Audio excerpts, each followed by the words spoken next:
everybody. Welcome back to the latest edition of Terrace Talk. A difficult few games and few weeks for Norwich City, of course, looking to bounce back on Saturday when they head to the Stadium of Light. And with that, delighted to be joined by Kyle from the Roker Report. First and foremost, Kyle, thanks for giving up your time this afternoon. 3 defeats for you guys on the bounce, sort of in a difficult patch of form, much like us. You had a really good run just before that, 6 wins, 1 draw, 1 defeat, and it all feels like it's gone wrong in recent weeks. So what's gone wrong, I suppose? Well, you can look at it in different ways, to be honest with you. The first game in this run that we've been on at the minute was, I think most fans would agree that it's a write-off, to be honest with you. The game was very even going into the second half. It was 0-0 at half-time, and we were given probably the most ridiculous red card you'd ever see, which completely ruined the game.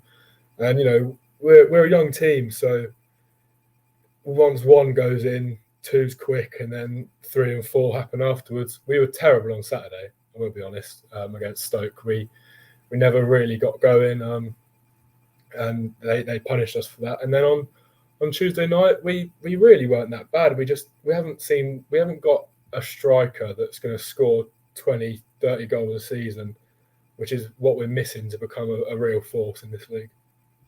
Yeah, away from those 3 games, what have you made of the start to the season more generally, and maybe where's that match up with the expectations for Sunderland this season? Other than these 3 games, I mean, we've started really well. I mean, in terms of expectations before the season, I think we overachieved last season big time, and with overachieving comes more fans wanting more. So I think personally I've been happy with sort of top half, pushing for the playoffs, but after the start of the season we had, after staff coming out and saying we're pushing for the top 2, then that becomes sort of what you want. And when you win 5 out of 6 in the championship, we were sat in 4th place and now we're sat in 10th. So championship's just a crazy league, isn't it? It is, yeah. Tony Mowbray been in the job just over a year now. Of course, you spoke there about overachieving last year, making the playoff semi-finals, and maybe what's he, taken, I suppose, by the Sunderland fans? Is he loved? Is he? I suppose he's following in Alex Neil's, shoes, who we all know very well from his time at Norwich, and of course got you out of League One and gets pinched, I suppose, by Stoke, and it feels a little bit downbeat. But what have you made of that year and a bit, sort of, that Tony Mowbray's been in charge there at Stadium of Light? Yeah, good. I mean, to be honest, nothing really changed from Mowbray taking over from Neil. I mean, the attacking football we play on our day, we are brilliant. Some of the football we've played, even this season against Blackburn away, Jack Clark's second goal was a very good goal, and we score some really, really good team goals.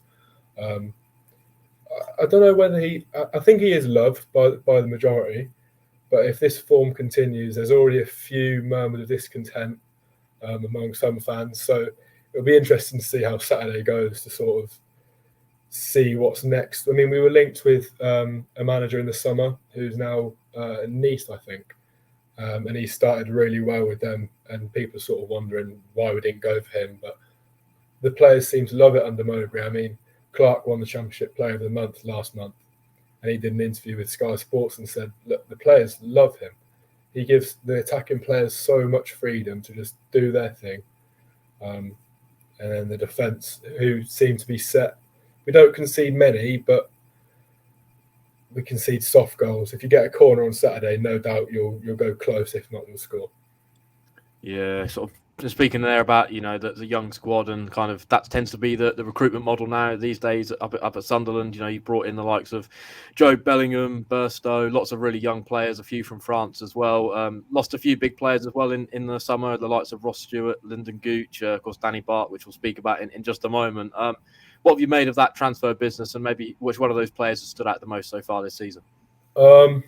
Yeah, our transfer business is good, but we lost 30 goals, over the summer.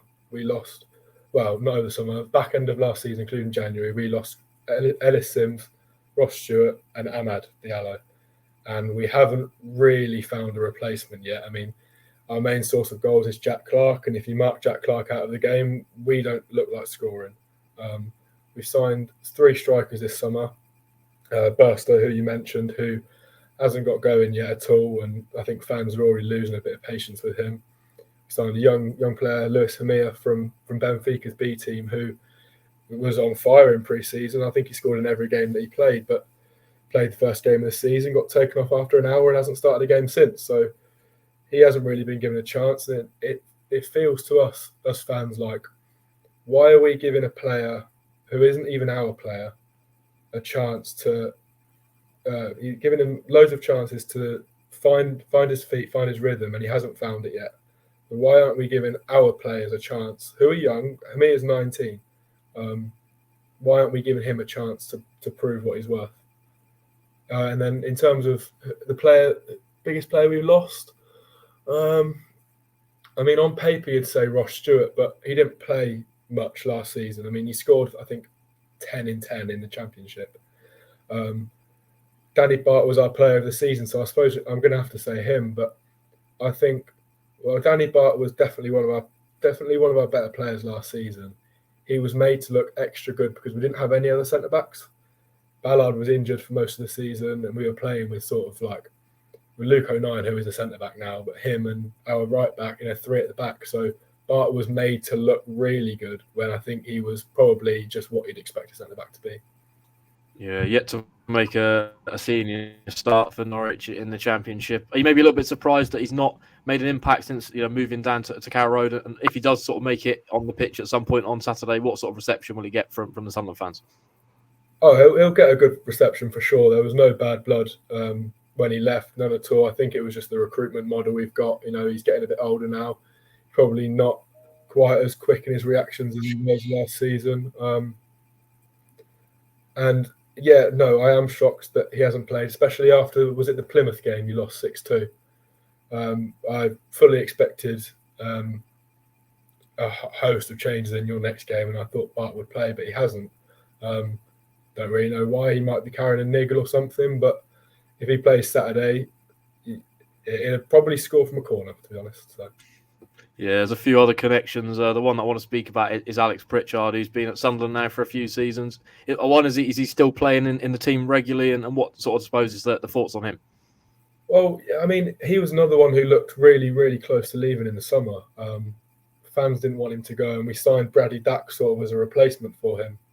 He ended up staying, and he's at back end of last season. He didn't play. He didn't start games, but he came off the bench and he changed games. In that playoff run we had last year, he was integral in winning us games. West Brom away is one I remember. He came on the pitch and he changed the game. He can change games, but he hasn't done it enough recently for him to warrant a start. But he plays best with a striker in front of him, and we haven't got a striker who Mowbray trusts for him to build that connection with. He had a really good connection with Ross Stewart, and he hasn't got a connection like that now, so he's finding it quite hard to sort of link the play, but he can be a game changer for sure. Yeah, in terms of key man for Saturday from a Sunderland perspective, you've mentioned him a few times. I'd imagine Jack Clark's high up the list there, 8 goals, top goal scorer in the Championship already. I think Jonathan Rowe, our winger, is 1 goal behind him. Them two it's going to be an interesting battle between those two on Saturday, 2 players that are young and in form. So is he the one that we should, suppose, be keeping an eye out on Saturday for? Yeah, for sure. Listen, I think he's got almost the same number of progressive runs as the player who got the most last season did in the entire year, and we're 13 games in. He's a bit of a frustrating player sometimes. He'll beat his man and then turn around and try and beat him again. But on his day, he is one of the best players in the league, if not the best player in the league. Yeah, what's the injury situation like at Sunderland at the moment? I did see Dennis Serkin looks like he might be back available, which I think is quite a crucial player in the team. Is there any sort of positives coming out of the Sunderland camp? I think Mowbray said in his press conference today we've got a couple of players back in full training. I think Dak's back, and we've got a young player who we signed from the French second division, a striker, Eliza Meander. Hasn't played a minute for us yet this season. Got injured in his first training session after he signed and hasn't made any appearances. He's back in training, but I don't think there's anyone noticeable that's missing other than the ones we already had. So nothing new, I don't think. Yeah, with that in mind, what sort of lineup do you expect Sunderland to go with on Saturday, and what tactical approach does Mowbray tend to adopt?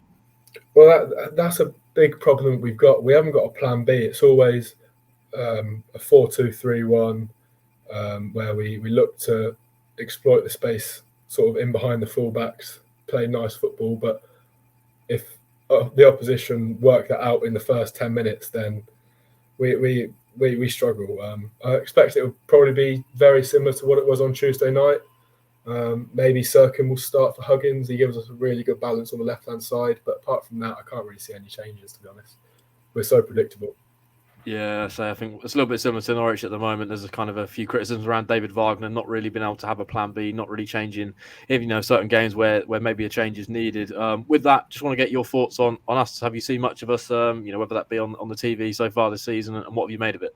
Well, I was just looking before I came on at some of your results, and I mean, you haven't got any consistency, have you? I mean, obviously you haven't won in 5 now, but I think Jonathan Rowe is the obvious player that everyone has on their lips around Carrow Road, I would imagine. He seems the only player that's really doing anything for you. I mean, I could be wrong. I don't know. I'm just looking at the stats, but it does look from the game that you played on Tuesday that you weren't that bad. Maybe it's just the 2 final thirds. The middle third you're probably quite strong in, but the 2 final thirds you're struggling with at the minute. Yeah, it's defensive errors, which is something that if Sunderland can press, high, you'll probably get some joy. Lots of we do press high, so hopefully, yeah. Yeah, that probably works in your favour. And with that, going to round off with and get a score prediction from you. I think Norwich are unbeaten at the Stadium in Light since 2012. Obviously, there's been periods there where both teams have been in different divisions, but over a decade since the last time Sunderland beat Norwich there. So, are you feeling confident, I suppose, on Saturday? Our home form is the reason that we aren't anywhere near where we want to be. I think we've only won twice at home this season. I think we've lost so many games at home where we shouldn't have. If we lose 4 in a row, it could get quite nasty at the Stadium of Light. I'll go for a 2-1 home win, but to be honest, it could be anything. It could be any score that you can think of. Yeah, I think I went for 1-1 earlier with some people I was speaking to, which is probably just 2 teams counterbalancing themselves. Both need a win and probably not gonna get the result that they need. Just to round off, do you want to plug where people can find the Roker Report content? Any Sunderland or Norwich fans? Yeah, I mean, Roker Report on Twitter. It's just Roker Report. There's loads of articles every day that go up on there. There's a podcast on Spotify. I think they do on before and after every game, and then maybe one in the week as well. So yeah, it's a good little team we've got, to be fair. Twitter's the main one though. There we go. Thanks for joining me, Carl. Really do appreciate your time this afternoon. Yeah, you looking forward to the game on Saturday? You going? Yeah, I'm going. Yeah, I mean, I live in London for uni, so it's a long trip up for me. Yeah, and I'll be there. What about you? Yeah, making the long trip up. I think we're making it staying in a hotel tomorrow night, and then how long will that take?